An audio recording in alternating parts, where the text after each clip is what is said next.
پریشش ہے، قیمتی ہے. اب یہ کون پیغام دیتا ہے؟ یہ پیغام اسلام دیتا ہے. یہ یہودی اسرائیل کا وہ ذلیل ہے، وہ خبیث ہے، وہ مردود ہے، وہ عورتوں بچوں کو ذبح کرنے والا، وہ قصائی ہے، وہ ذلیل ہے. وہ دنیا میں اللہ نے یہودیوں کو سور بندر بنا دیا، اسے ذلیل کر دیا، سور بنا دیا. یہ سور بن کے سارے کے سارے مرے. یہ یہودی قوم ہے ذلیل. اور ذلیل ذلت کا تماشا آپ اسرائیل میں دیکھ سکتے ہیں کہ فلسطین کے مردوں کو، عورتوں کو، بے روزگار عورتوں کو، بیماروں کو کس قدر ستم کا نشانہ بنا رہا ہے. مگر ایک دوسرا پہلو یہاں سے نکلتا ہے، مسلمان یہودی تو انتہا ذلیل ہوگا، وہ رسوا ہوگا، وہ مارا جائے گا. لیکن جو یہودی ذلیل کہتا تھا کہ 3 دن میں سارا غزہ کو مسمار کر دیں گے، حماس کا ایک آدمی کو زندہ نہیں چھوڑیں گے، 3 دن میں ہم گھسے، 3 دن میں سارا غزہ مٹا دیں گے، سارے حماس کو مٹا دیں گے. مگر آج 1 سال 3 مہینہ ہونے جا رہے ہیں، مگر وہاں سے بم گر رہا ہے اسرائیل پہ، وہ اسرائیل کی سپاہی مارے جا رہے ہیں. 3 دن نہیں، 1 سال 3 مہینہ ہو گیا، اور وہ حماس زندہ ہے، اس کے بہادر زندہ ہے، اس کے لوگ زندہ ہیں. اور سنو، تم بھلے ہی نہیں سمجھے ہو، مگر امریکہ کا یہودی، برٹن کا عیسائی، مغربی دنیا کا عقل مند، کوئی دن ایسا نہیں گزرتا جو اسرائیل کی جنگ کو لے کر وہ کلمہ پڑھ کے مسلمان نہ ہوتا ہو. وہ کہتا حماس 1 سال سے کیسے زندہ ہے، حزب اللہ کیسے زندہ ہے، امریکہ اسرائیل تو مہا شکتیاں ہیں، یا دونوں مل کر کے ان نہتوں پہ بم برسا رہا ہے، مگر وہ زندہ ہے، اس کی عورتیں زندہ ہیں، اس کے بچے زندہ ہیں. ان کا کہنا ہے مرنا تو ہے ہی، ہاسپٹل میں مرنا اور ہے، ایڈی رگڑ کے مرنا اور ہے، بخارالون میں مرنا اور ہے، ایکسیڈنٹ کر کے مرنا اور ہے، پھانسی کے پھندے پہ مرنا اور ہے. قبلہ اول کی آزادی کے لیے شہادت کی موت پانا اور ہے. وہاں کی بات کمی ہے.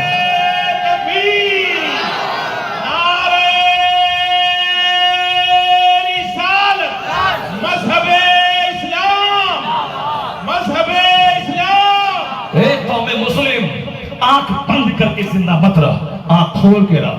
کبھی نرفس مت ہونا اسلام خطرے میں آ گیا، کبھی نرفس مت ہونا سنت خطرے میں آ گئی، کبھی احساس کمتری کا شکار مت ہونا کہ ہمارا مستقبل کمزور ہے. نرفس ہو وہ جو کسی بندر کو کہتا ہے خدا ہے، بس ذلیل ہو جائے وہ جو کسی چھشتر کو کہتا ہے خدا ہے، جس کا مستقبل کارک ہے اس کا، جو کسی پودے کو بولے تو خدا ہے، جو کسی گائے کو بولے تو خدا ہے، جو بندر کو بولے تو خدا ہے. جو کائنات کے خالق ایک خدا واحد پہ وشواس کرتا ہو، اسے اللہ ذلیل کرے گا، اسے اللہ رسوا کرے گا. ایسا کبھی ہوگا کہ بندر کا پجاری کامیاب ہو جائے اور خدا کا پجاری ذلیل ہو جائے؟ نہیں ہوگا ایسا. 1400 سال سے ہم یہی دیکھ رہے ہیں، جب جب اسلام کے خلاف دشمنی بڑھی ہے تب تک مصطفیٰ کے غلاموں کی تعداد میں اضافہ ہوتا چلا گیا.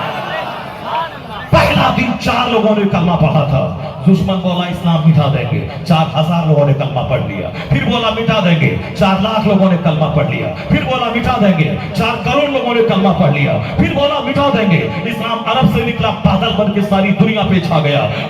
4 کروڑ میں مسلمان بدل گیا. پھر بولا 100 سال پہلے مار دیں گے، 7 کروڑ تھے، ابھی 40 کروڑ میں بدل گئے انڈیا میں. پہلے بولا تھا مٹا دیں گے، امریکہ بولا مٹا دیں گے، اسرائیل بولا مٹا دیں گے، فرانس بولا مٹا دیں گے، روس بولا مٹا دیں گے. یہ مگر یہ خود مٹتے جا رہے ہیں اور اسلام ایسا بڑھتا جا رہا ہے. ابھی 200 کروڑ لوگ دنیا میں ہیں جس کے نام کے ساتھ لفظ محمد جڑا ہوا ہے. محمد عبداللہ، محمد صبر، محمد قمر، محمد توصیف. یہ 200 کروڑ محمدی فوج ہے جو مصطفیٰ کی غلامی کا دعویٰ کر رہی ہے. پتہ یہ چلا ایک نام محمد ہے جو بڑھ کر گھٹا نہیں، ورنہ ہر ایک عروج میں پنہا سوال ہے. اسلام ایسا پودا ہے جتنا کاٹا جاتا ہے وہ اتنا ہرا ہوتا ہے. پہلے 1-4 تھا، آج 200 کروڑ کی تعداد میں ہے. اس کے نام کے ساتھ لفظ محمد جڑا ہے. یہ 200 کروڑ محمدی فوج یہ بتا رہی ہے کہ کوئی آندھی اسلام مٹا نہیں پائی. آندھی چھٹ گئی، اسلام مسکراتا رہا، زلزلہ چاہتا رہا، اسلام مسکراتا رہا، دشمن مٹتے رہے، اسلام مسکراتا رہا. کچھ نہیں رہے گا مگر اسلام رہے گا. نماز رہے گی، قرآن رہے گا، مدرسہ رہے گا، جلسہ رہے گا، جلوس محمدی رہے گا. کوئی گل باقی رہے گا نہ چمن رہ جائے گا، پر رسول اللہ کا دین حسن رہ جائے گا.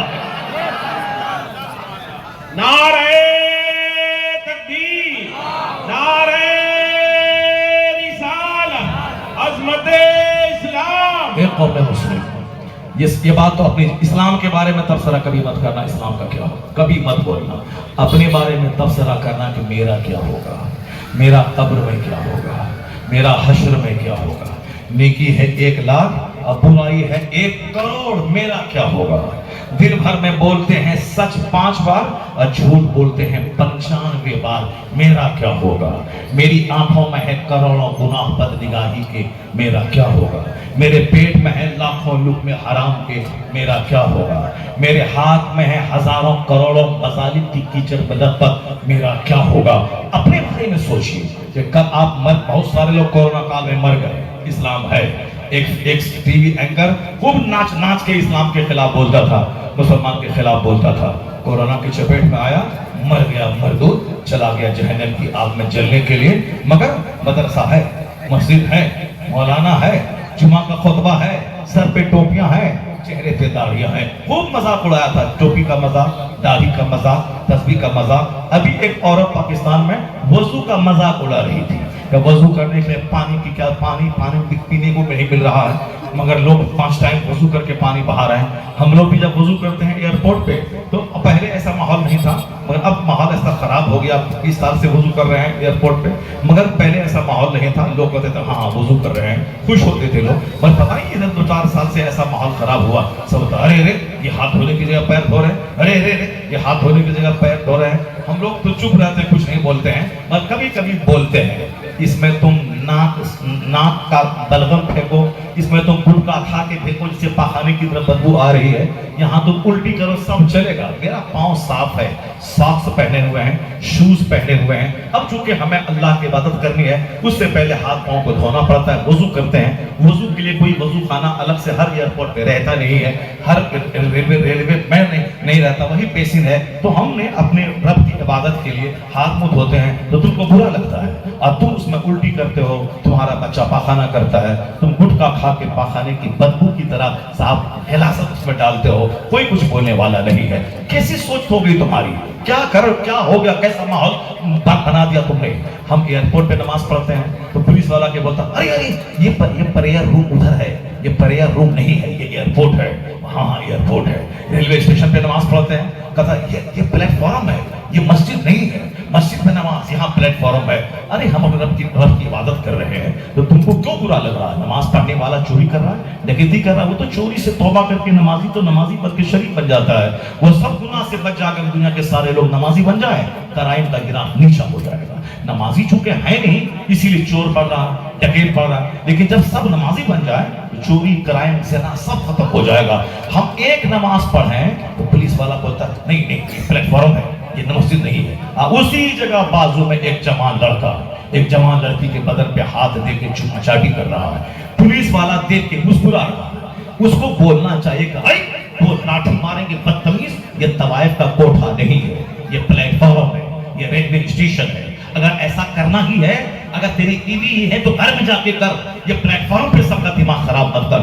ایک پولیس والا ایسا نہیں بولتا ہے، ہم لوگ دن رات دیکھتے رہتے ہیں، کوئی نہیں بولتا ہے۔ یہ ہاف پینٹ چڈی سے بھی اور لاسٹ آخری چڈی پہن کے یہ 18 سال کی جوان لڑکیاں ایئرپورٹ پہ گھومتی ہیں، کوئی پولیس والا نہیں بولتا ہے ایسا لباس کیوں پہنی ہے۔ لوگوں کے دماغ پہ کیا اثر پڑے گا؟ مرد اور عورت دونوں الگ الگ جنس ہیں، دونوں کو ایک دوسرے میں کشش رکھ دی گئی ہے۔ ایسا ہوگا تو کیا حال ہوگا؟ یہی ہوگا نا، رات کے وقت میں دہلی کے بس پہ آپ چلیں گے، تنہا جوان 18 سال کی لڑکی، اب 5 لڑکا مل کر کے ریپ کر کے قتل کر دے گا تو پھر کیا ہوگا؟ آپ رات کے وقت میں نائٹ ڈیوٹی کریں گے، ٹریفک پولیس بن جائیں گے، اب وہاں کوئی گاڑی والا گاڑی روک کے آیا، ادھر ادھر دیکھا، اس کو گاڑی بیٹھا کے کڈنیپ کر کے لے چلا گیا، ریپ کیا اور اس کو صاحب قتل کر دیا، اس کا ذمہ دار کون ہے؟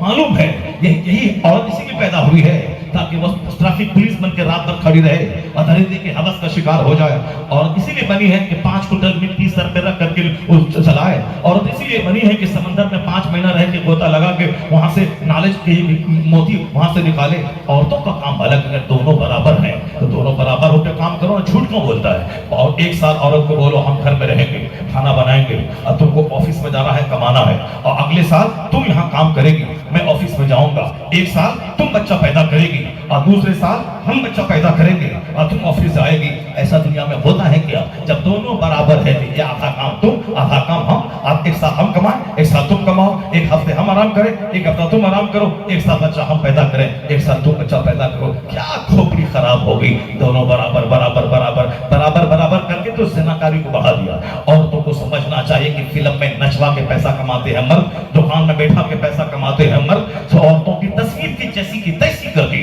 صاحب ہر ایڈورٹیزمنٹ میں عورتوں کو نروستر بنا کے پیش کر کے اپنے کاروبار کو چمکانے کا کاروبار, تیری عزت کو ذلیل کیا ہے. اسلام کہتا ہے موٹی چادر ڈال لے. اسلام تو تیری اختیار کو تیرے اختیار کو چھینتا نہیں ہے. اسلام تجھ پر سرکشا تیری سرکشا کرتا ہے. اسی لیے ہے یہ چادر, یہ حیا کی چادر. پوری دنیا میں جو زناکاری پھیلی ہے وہ بے حیائی کی وجہ سے. اگر حیا کی چادر اگر ڈال دی جائے تو امریکہ میں بھی ریپ گھٹے گا, انڈیا میں بھی 70% ریپ گھٹتا ہوا چلا جائے گا. انسان کا قانون ناکام ہو گیا.